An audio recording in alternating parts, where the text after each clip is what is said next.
when Larry Brown, the play, is produced, who's going to play Larry Brown? Ooh. Wow. Allen Iverson. Allen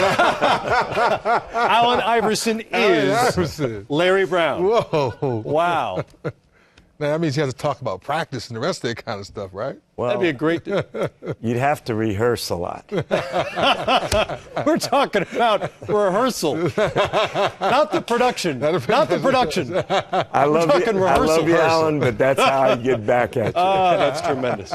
3D, you and I are about the same age. You grew up watching those guys as well. What do you remember most about Magic and Bird, the rivalry, the whole thing between the two? Well, basketball-wise, just how Magic was the first real, 6'8", 6'9" point guard, and had guys like myself wanting to go out there and try to handle the ball and become an outside shooter. And then playing against Larry early in my career, we all know he wasn't that fast. He just would get to his spot, pump fake, play the game the right way, and you couldn't stop him. Just two fierce competitors. But to Coach's point, I was a part of those early 90 pickup games.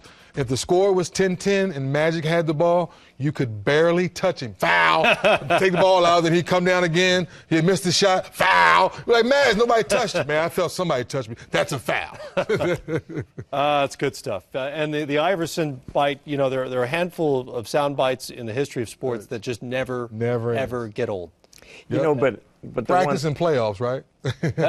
I'll tell you, all that stuff is one thing. But when he stepped between the lines.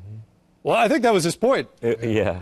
I think that's what he was trying to get across. It's like, come on, Coach. Well, but to be honest with you, I was sane when he didn't practice.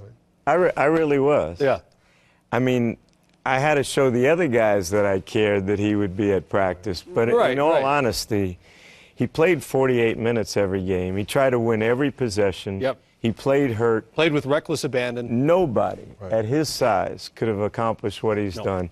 And there's some way, somehow, that he's got to get on some NBA team where he's introduced as a starter in every arena and people can give him the respect he deserves. Because to this day, people don't know who I am. I'll walk into an airport, and wherever I am, somebody will come up to me and, "You're Alan's coach." They don't know my name.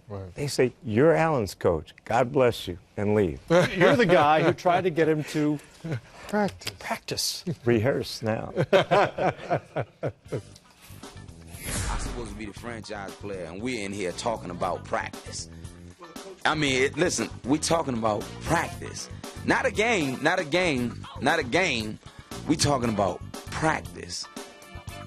Not a game. Not the game that I go out there and die for. That never gets old. Now we're talking about rehearsal, Coach. Not rehearsal.